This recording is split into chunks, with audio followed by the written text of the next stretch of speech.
Hello, this is the Global News Podcast from the BBC World Service, with reports and analysis from across the world. The latest news 7 days a week. BBC World Service podcasts are supported by advertising. This is the Global News Podcast from the BBC World Service. I'm Nick Miles, and in the early hours of Tuesday the 12th of November, these are our main stories. Dark powers push me out, says Bolivia's former president. Not so, says the opposition. In Australia, fires near Sydney have led to hundreds of schools being closed and widespread evacuations. And the man who helped set up the White Helmet medics in Syria is found dead. Also in this podcast, the fact that these are compounds that people are inhaling and we don't know about their safety is a big problem. New research shows that e-cigarette use takes a serious toll on heart health. Resist the dark powers that forced my resignation. That's the message from Bolivia's former president, Evo Morales, to his supporters. And they seem to have taken that message on board. Again, they've clashed with the police, and at least 20 people were injured in the cities of La Paz and El Alto.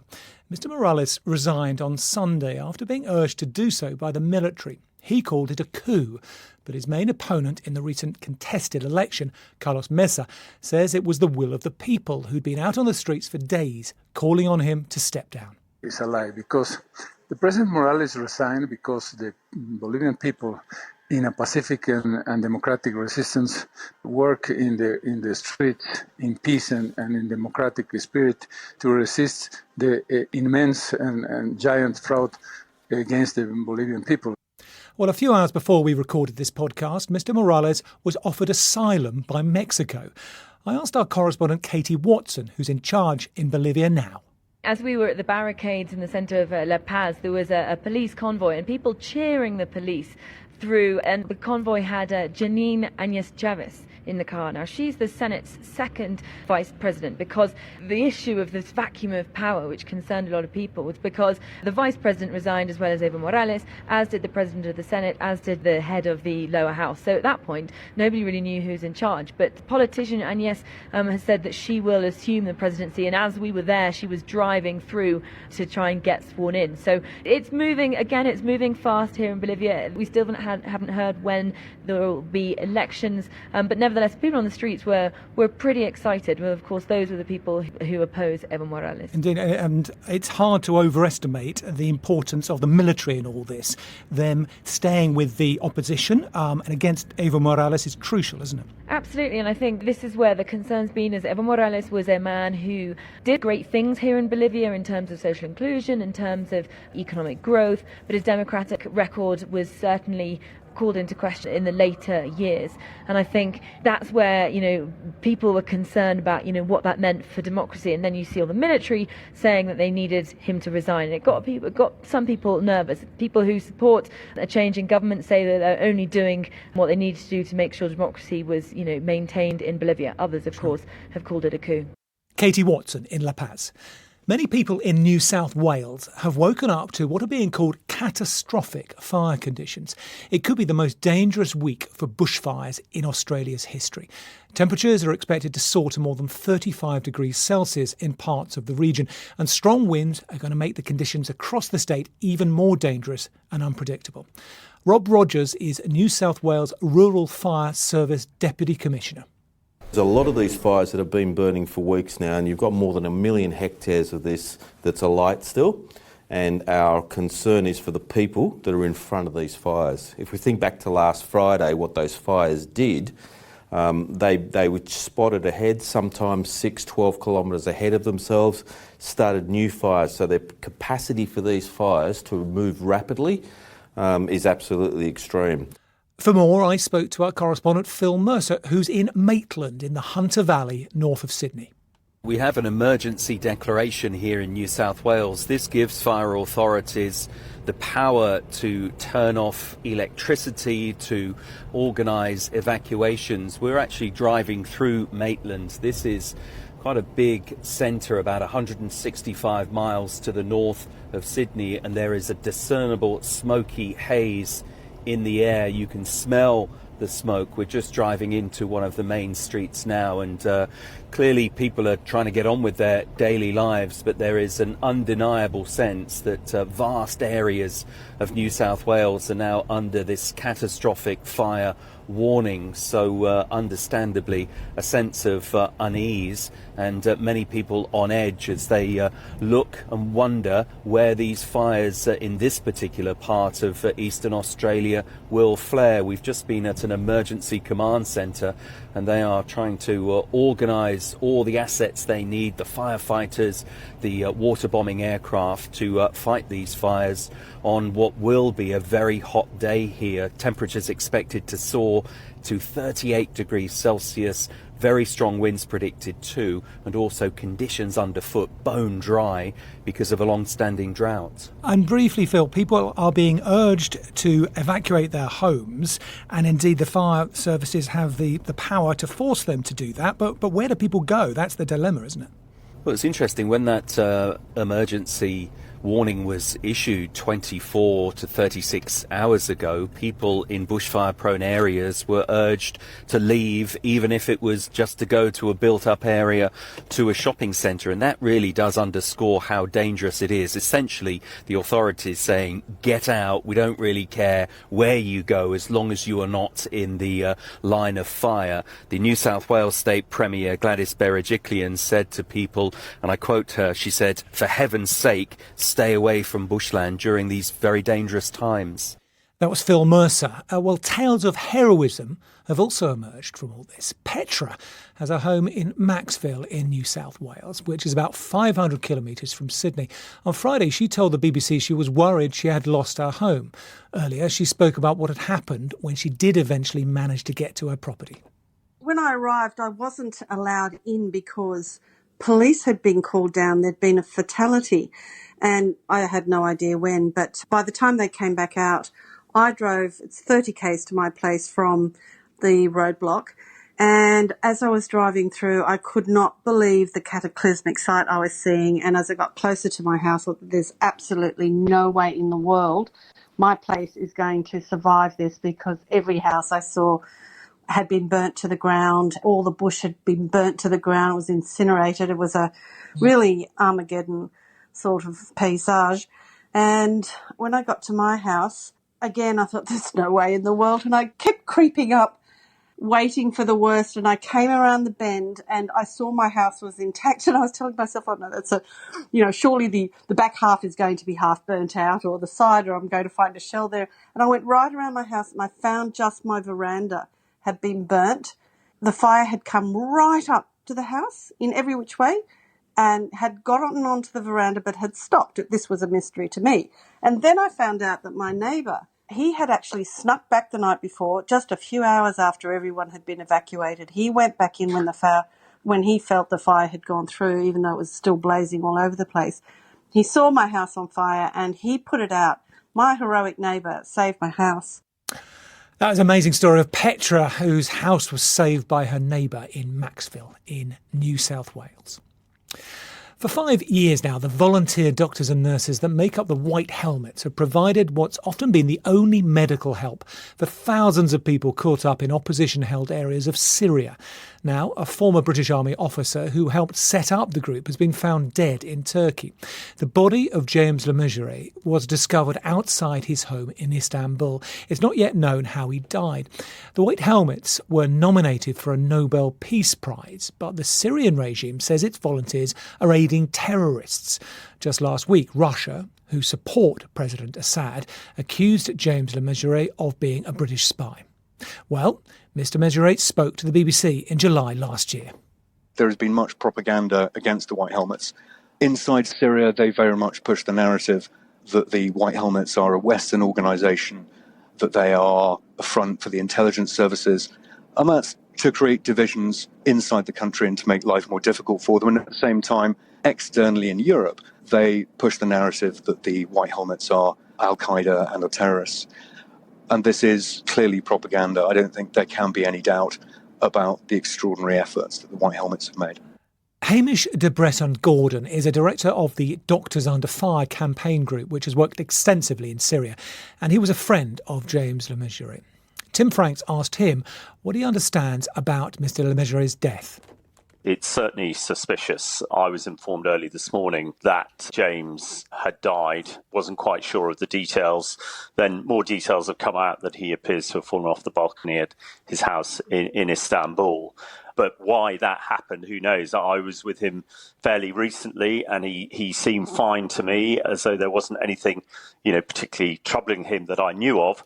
But of course, the Russian Foreign Ministry accused him of being an MI6 agent only a couple of days ago. So there is a lot of strange things here, and I hope the Turkish authorities will do a really thorough investigation so we can find out exactly what happened. So you're saying the last time you saw him, you didn't think that he was sort of feeling depressed or mentally unwell. Did he say anything to you about feeling under threat? Not really. I mean, we discussed quite a lot about security matters. Obviously, operating in the region and that area, one always has to be very concerned about them. And I think he was very detailed about that.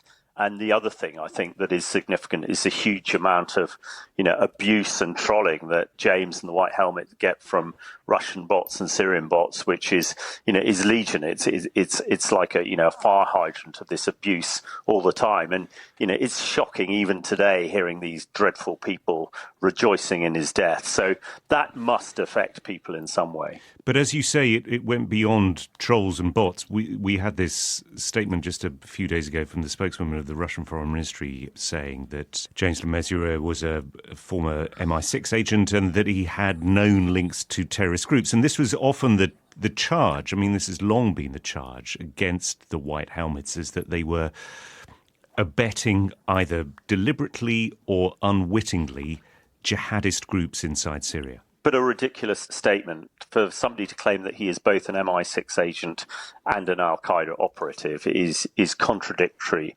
and absolutely ridiculous. And I think Karen Pierce, our UN rep, only very recently has clearly stated that James was not a British security operative. The claim that the White Helmets work with al-Qaeda and jihadi groups, to my mind, again, it is crazy. I have been in Syria investigating chemical weapons attacks myself, which allegedly had something to do with the White Helmets, and absolutely not. I didn't see any White Helmets. I only saw chlorine barrel bombs being dropped by Syrian helicopters. So you can't make sure that 100%, don't in some way get involved with some jihadi groups. But I know that James was assiduous about this. Everybody signed a moratorium that they were purely there as first responders. And all I saw, that was absolutely the case. It's just this propaganda, fake news, disinformation that we see pouring out of Syria and some of its allies to try and discredit what is a fantastic organisation. And James did a fantastic job setting it up. That was Hamish de Bretton-Gordon. E-cigarettes are marketed by tobacco companies as the far safer alternative to normal cigarettes.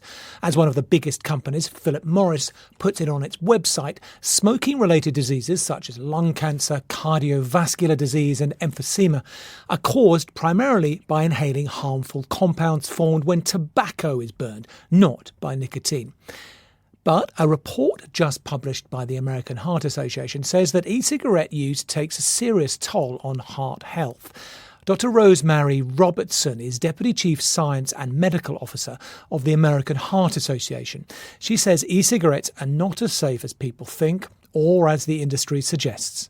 In these studies, people who were smoking e-cigarettes, when they compared those to people who were not using e-cigarettes, had a less healthy response in terms of blood flow to the heart.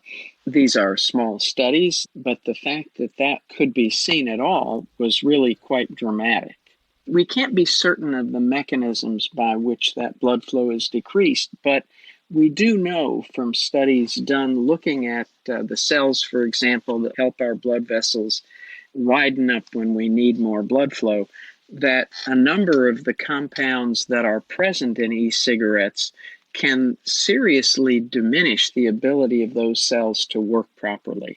The fact that we don't know what the long-term risks are of e-cigarettes is our call to be cautious. The reason we're so concerned about what the long-term risks might be is past history.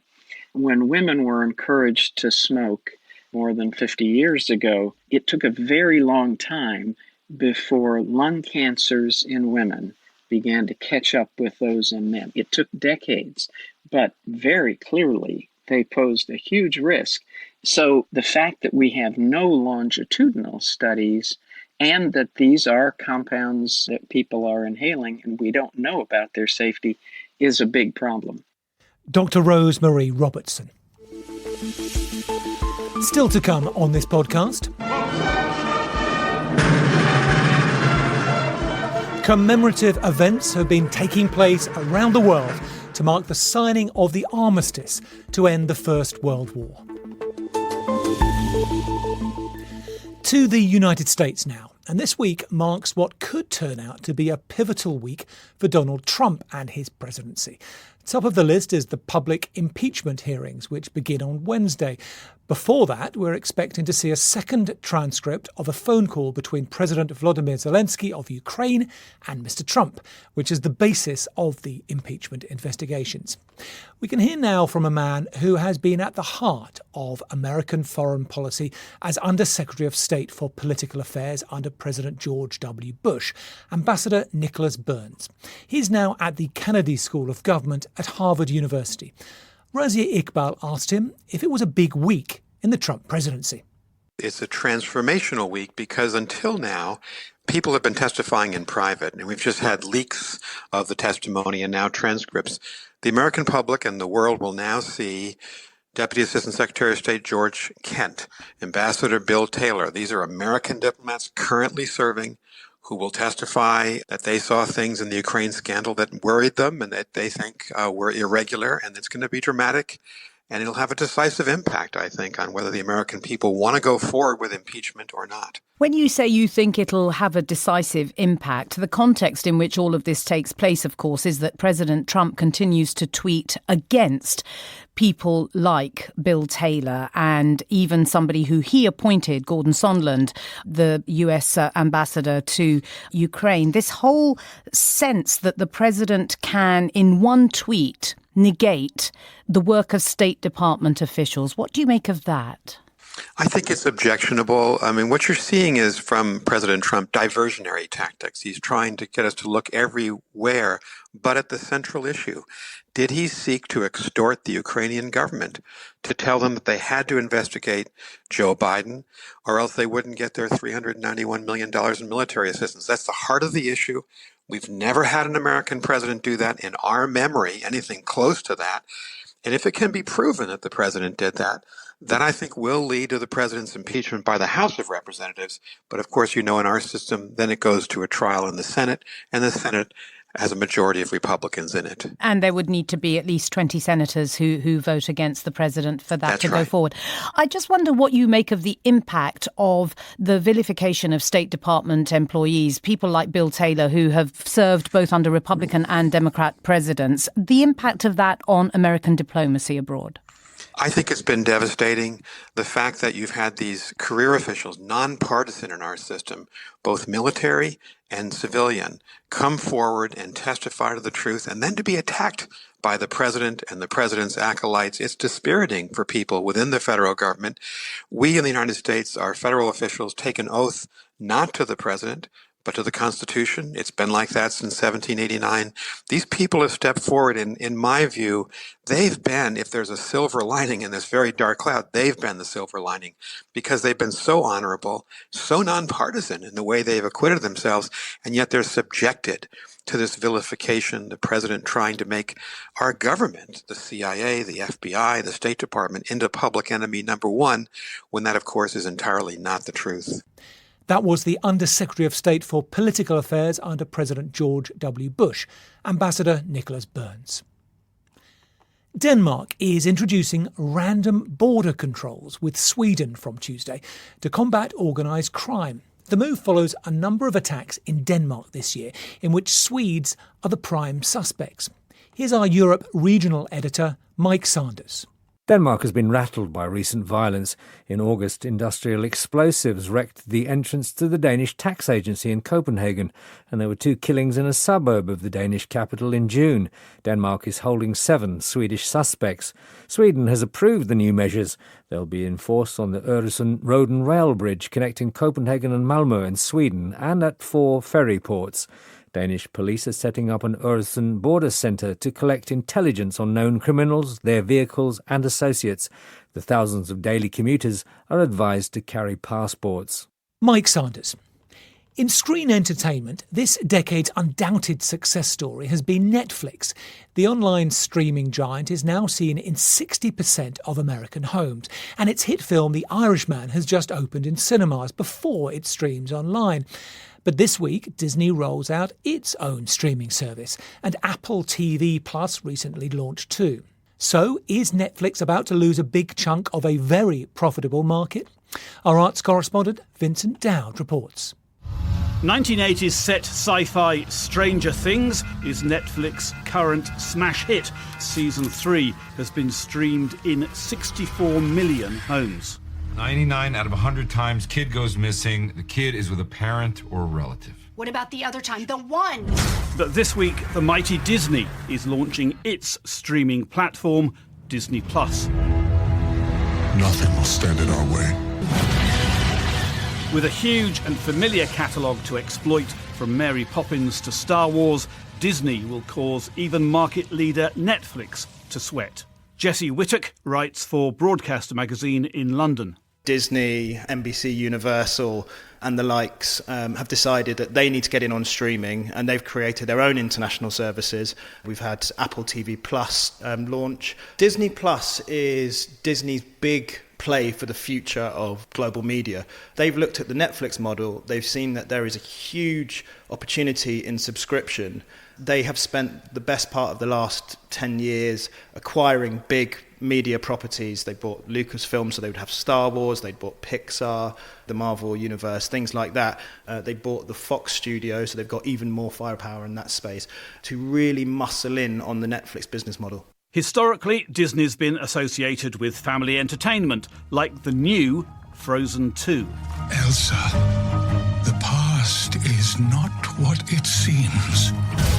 Disney's now bringing almost all content it controls back in-house, ending licensing deals with companies now seen as rivals. Gina Keating wrote a book analysing the way Netflix grew until now. They're being locked out of the content market by Disney, by all the studios who are starting their own streaming services now. So as their deals with those studios expire for things like the Marvel movies, Star Wars, Netflix has to replace those with something that it itself owns. And it's got to throw a lot of money at that. And on the international side, it has to go into countries that it has established itself to create domestic content, because in a lot of countries, people aren't really that interested in English-speaking content. There's a better way to rent movies. As many as you want for only $17.99 a month and no late fees. Go to Netflix.com. Netflix has come a long way from its old business of mailing out rental DVDs, though that does still operate. The move into streaming worked. More than a decade on, Disney can't be certain its move into online distribution will emulate that success. But Jesse Whittock says Netflix is also entering less certain times. They have a huge debt pile, which they are adding to in order to continue creating new shows. They're also losing lots of shows like Friends. Having said that, they have such a strong position in the market at the moment that it's hard to see them crashing and burning. So it's on the new entrants to eat into Netflix's market. It's not the other way around. If Netflix carries on the way it is, it's big enough that it won't fail financially, and it's got enough control of the market that it can continue in that space. So it's on Disney, it's on Apple, it's on NBC, and it's on HBO Max to make that happen. Vincent Dowd reporting. Let's end this podcast with some of the events taking place around the world to mark the 100th Armistice Day.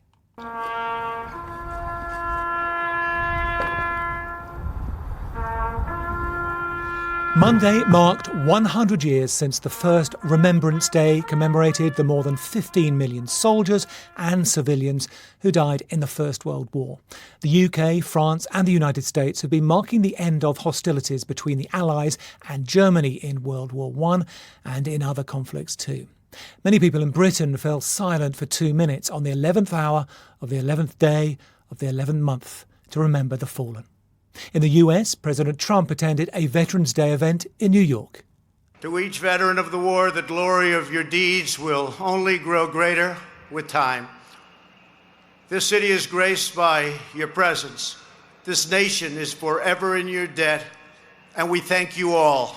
And in the French capital, Paris, French horse guards paraded up the Champs-Élysées to the Arc de Triomphe, where Emmanuel Macron, the president, led events attended by wartime veterans.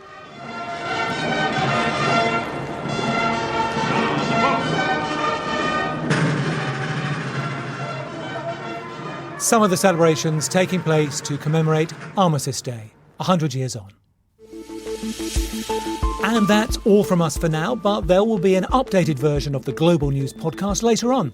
If you want to comment on this podcast or the topics covered in it, you can send us an email. The address is globalpodcast@bbc.co.uk. I'm Nick Miles. Until next time, goodbye.